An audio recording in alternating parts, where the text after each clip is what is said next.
بسم اللہ الرحمن الرحیم۔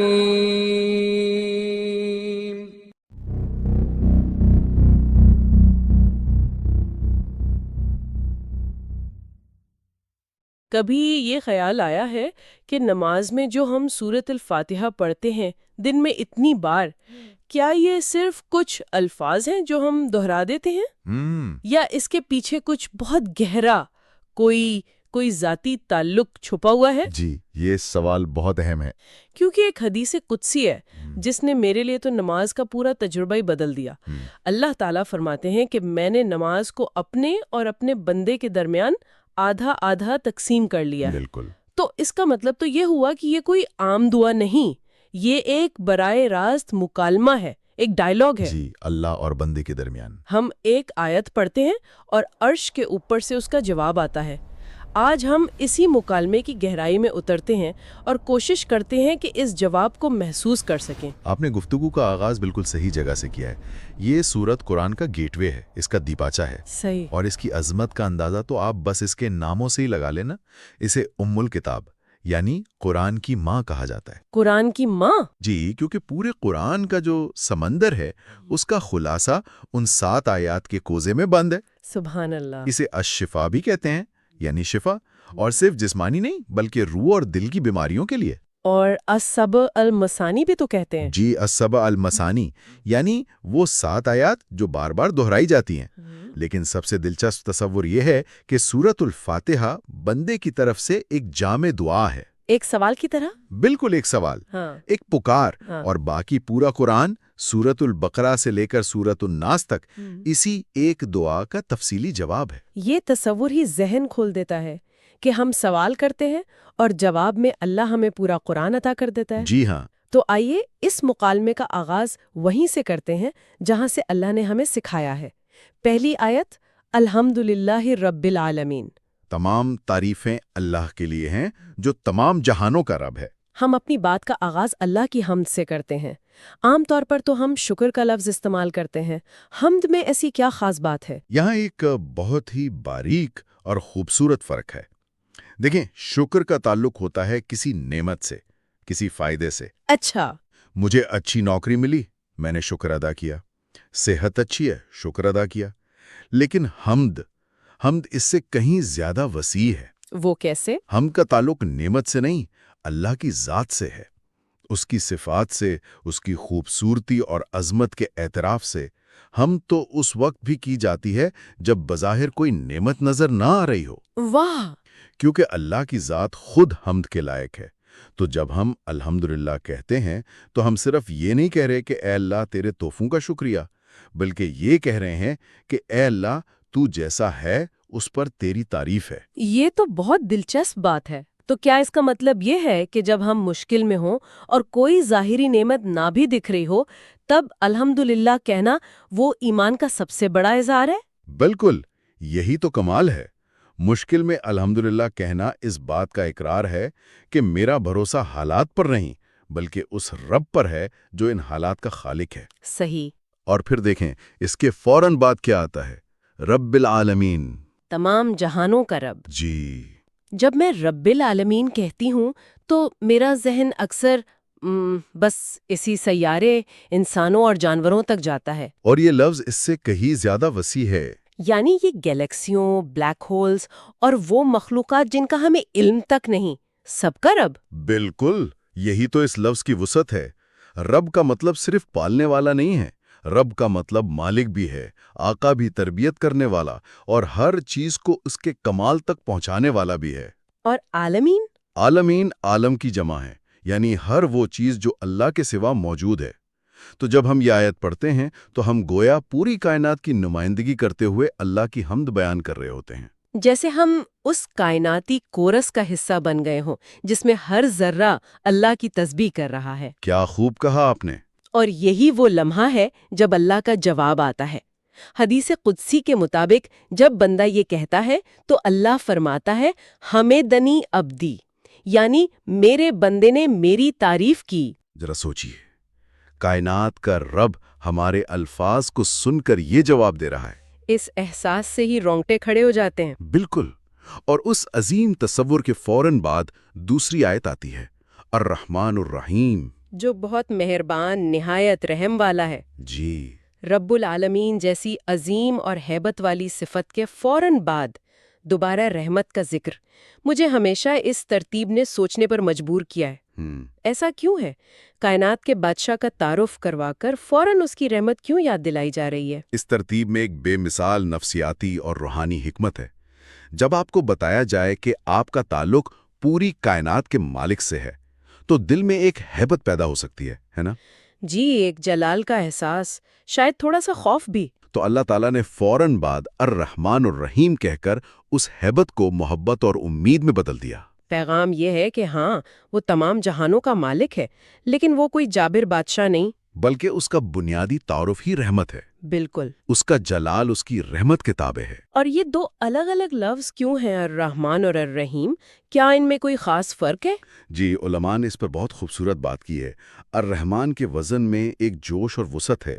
یہ اللہ کی وہ ہماگی رحمت ہے جو اس دنیا میں ہر ایک کے لیے ہے، مومن، کافر، انسان، حیوان، سب کے لیے۔ اچھا۔ لیکن الرحیم میں ایک تسلسل ہے، ایک استقامت۔ یہ اللہ کی وہ خاص اور دائمی رحمت ہے جو آخرت میں صرف اور صرف ایمان والوں کے لیے ہوگی۔ تو ہم دنیاوی رحمت کے بھی محتاج ہیں اور اخروی رحمت کے بھی امیدوار ہیں۔ بالکل۔ اور اس آیت کے جواب میں اللہ فرماتا ہے، اثنا علیہ عبدی، میرے بندے نے میری ثنا بیان کی۔ جی، یعنی میری شان بیان کی۔ پہلے حمد پھر ثنا۔ پہلی دو آیات میں ہم نے اللہ کی تعریف اور رحمت کو محسوس کیا، لیکن پھر اچانک لہجہ بدل جاتا ہے۔ مالک یوم الدین، بدلے کے دن کا مالک۔ یہ رحمت کے فوراً بعد ایک بہت ہی ہیبت ناک تصور نہیں ہے؟ آپ کا یہ محسوس کرنا بالکل فطری ہے۔ یہ ایک جھٹکا سا لگتا ہے، لیکن یہ خوف دلانے کے لیے نہیں، بلکہ انصاف اور امید دلانے کے لیے ہے۔ انصاف اور امید؟ وہ کیسے؟ ذرا سوچئے، اگر اس دنیا میں ہر ظلم اور ناانصافی کا کوئی حساب ہی نہ ہو تو زندگی کتنی بے معنی ہو جائے۔ یہ آیت اس بات کی ضمانت ہے کہ ایک دن آئے گا، یوم الدین، جزا و سزا کا دن۔ جی، جب ہر عمل کا پورا پورا بدلہ دیا جائے گا۔ اس دن کی مکمل بادشاہت صرف اللہ کی ہوگی۔ یہ آیت ہماری زندگی کو ایک مقصد دیتی ہے۔ یہ بتاتی ہے کہ تمہارا کوئی عمل رائے گاں نہیں جائے گا، نہ اچھا نہ برا۔ بالکل۔ یہ ہمیں ایک ذمہ دار زندگی گزارنے کی ترغیب دیتی ہے۔ تو یہ دراصل اللہ کی رحمت ہی کا ایک اور پہلو ہے، انصاف کی صورت میں۔ کیا بات ہے، بالکل۔ یہ اللہ کے جمال یعنی محبت اور جلال یعنی عظمت کا ایک بہترین توازن ہے۔ وہ صرف مہربان نہیں، وہ عادل بھی ہے۔ اور جب بندہ اس کی اس کامل بادشاہت کا اقرار کرتا ہے تو اللہ کا جواب آتا ہے، مجدنی عبدی، یعنی میرے بندے نے میری بزرگی بیان کی۔ اب تک کے 3 آیات میں بندے نے اللہ کو غائب کے صیغے میں یاد کیا، اور پھر مکالمہ کا رخ یکسر بدل جاتا ہے۔ جی، اب بندہ براہ راست اللہ سے مخاطب ہوتا ہے۔ اور یہ آیت تو جیسے سورت کا دل محسوس ہوتی ہے، ایاک نعبد و ایاک نستعین، ہم صرف تیری ہی عبادت کرتے ہیں اور صرف تجھی سے مدد مانگتے ہیں۔ یہاں گفتگو کا انداز بدلنے میں کیا حکمت ہے؟ یہ سورۃ الفاتحہ کا مرکزی نقطہ ہے، وہ محور جس کے گرد باقی تمام آیات گھومتی ہیں۔ پہلے بندے نے اللہ کی صفات کو پہچانا، اس کی عظمت کو تسلیم کیا، اور جب دل اللہ کی معرفت سے بھر گیا تو بے اختیار پکار اٹھا، ایاکا، یعنی اے اللہ، صرف تو ہی ہے۔ اچھا، یہاں عربی گرامر کا ایک چھوٹا سا اصول اس آیت کو انقلابی بنا دیتا ہے۔ عام طور پر نعبدک بھی کہا جا سکتا تھا، لیکن ایاکا یعنی صرف تیری ہی کو پہلے لایا گیا ہے۔ اس سے کیا فرق پڑتا ہے؟ زبان کے اس اسلوب سے حصر پیدا ہوتا ہے، یعنی ایکسکلوسیوٹی۔ مطلب یہ کہ ہماری عبادت کا مرکز صرف اور صرف تیری ذات ہے اور کوئی نہیں۔ یہ تو ہر قسم کی غلامی سے آزادی کا اعلان ہے۔ یہی تو توحید کی اصل روح ہے۔ یہ انسان کو ہر جھوٹے خدا کی غلامی سے آزاد کرتا ہے، چاہے وہ انسانوں کی غلامی ہو، اپنی خواہشات کی، دولت کی، شہرت کی۔ بالکل۔ اور جب انسان یہ عظیم دعویٰ کرتا ہے کہ میں صرف تیرا بندہ ہوں تو اسے فوراً اپنی کمزوری کا احساس ہوتا ہے کہ میں یہ دعویٰ نبھا کیسے پاؤں گی؟ اسی لیے وہ فوراً کہتا ہے وَإِيَّاكَ نَسْتَعِينُ، اور اس دعوے کو نبھانے کے لیے مدد بھی صرف تجھی سے مانگتا ہوں۔ اور یہاں میں نہیں ہم کا لفظ استعمال ہوا ہے۔ ہم عبادت کرتے ہیں، ہم مدد مانگتے ہیں۔ اس میں کیا پیغام ہے؟ اس میں اجتماعیت کے ایک گہرا سبق ہے۔ جب ہم نماز میں کھڑے ہوتے ہیں تو ہم اکیلے نہیں ہوتے، اچھا، ہم پوری امت مسلمہ کی نمائندگی کر رہے ہوتے ہیں۔ یہ ہمیں خود غرضی سے نکال کر ایک امت کا فرد بناتا ہے۔ یہ احساس کہ ہمارے دکھ سکھ سانجھے ہیں، ہماری منزل ایک ہے۔ جی، اور اس آیت پر اللہ کا جواب وہ تو سب سے خاص اور محبت بھرا ہے۔ اللہ فرماتا ہے ہادہ بینی و بین عبدی ولعبدی ما سألا۔ یہ میرے اور میرے بندے کے درمیان ہے، اور میرے بندے کے لیے وہی ہے جو اس نے مانگا۔ گویا اب اللہ کہہ رہا ہے اب مانگو، کیا مانگتے ہو؟ اور اب بندہ اپنی زندگی کی سب سے بڑی دعا مانگنے کے لیے تیار ہے۔ بالکل، اور وہ دعا کیا ہے؟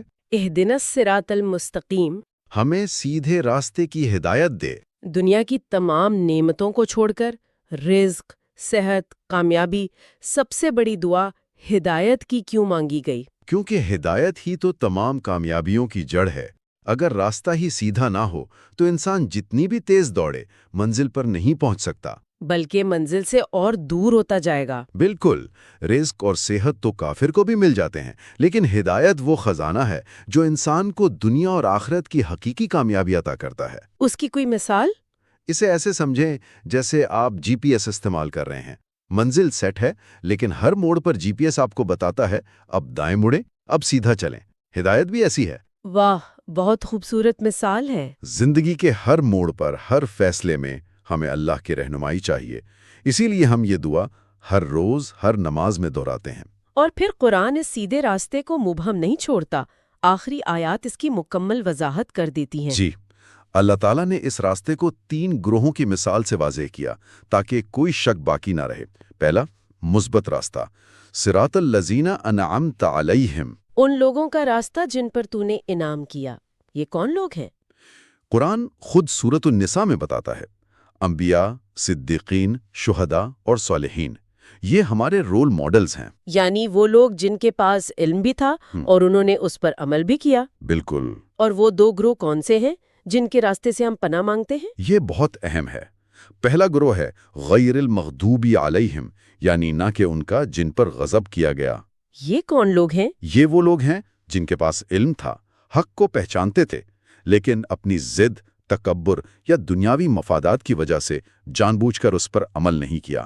یعنی علم بغیر عمل کے غضب کا باعث بنتا ہے۔ جی، اور دوسرا گروہ ہے وَلَضَّالِينَ، یعنی اور نہ ہی گمراہوں کا۔ یہ وہ لوگ ہیں جو راستے سے بھٹک گئے، لیکن ان کی وجہ ضد نہیں بلکہ جہالت یا غلو تھی۔ عمل تو بہت کیا لیکن صحیح علم کے بغیر۔ بالکل، تو یہ دعا دراصل علم اور عمل کے درمیان کامل توازن کی دعا ہے۔ کہ اے اللہ مجھے ایسا علم دے جس پر عمل کروں، اور ایسا عمل کرنے کی توفیق دے جو تیرے علم کے مطابق ہو۔ جی ہاں، اور اس عظیم دعا کے آخر میں آمین کہنے کی کیا اہمیت ہے؟ آمین کا مطلب ہے اے اللہ قبول فرما۔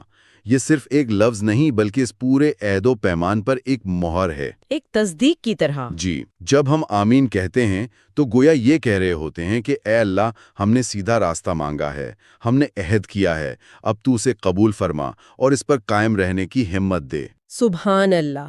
تو آج کی گفتگو کو سمیٹتے ہوئے ہم نے یہ سیکھا کہ سورۃ الفاتحہ صرف نماز کا ایک حصہ نہیں بلکہ یہ اللہ سے ہمارے تعلق کی بنیاد ہے، توحید کا اعلان ہے اور پوری زندگی گزارنے کا ایک مکمل نقشہ ہے۔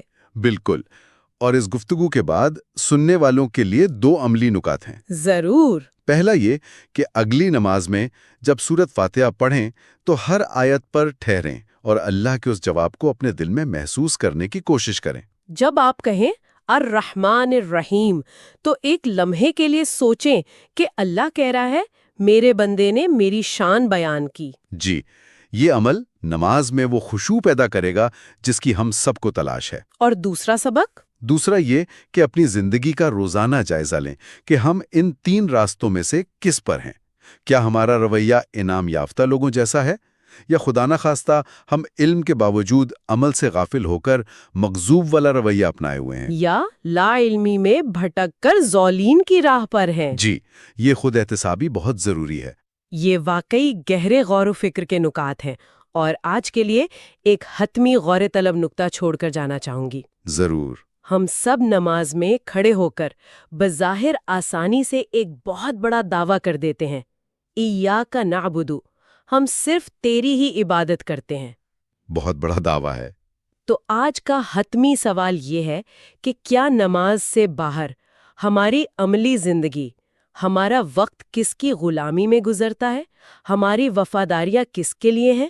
ہمارا کاروبار، ہمارے تعلقات، کیا وہ واقعی اس عظیم دعوے کی گواہی دیتے ہیں یا اس کی تردید کرتے ہیں؟ سورۃ الفاتحہ ہمیں الفاظ دیتی ہے، باقی زندگی اس کی تفسیر ہے۔ سوال یہ ہے کہ ہماری زندگی اس کی کیسی تفسیر بن رہی ہے؟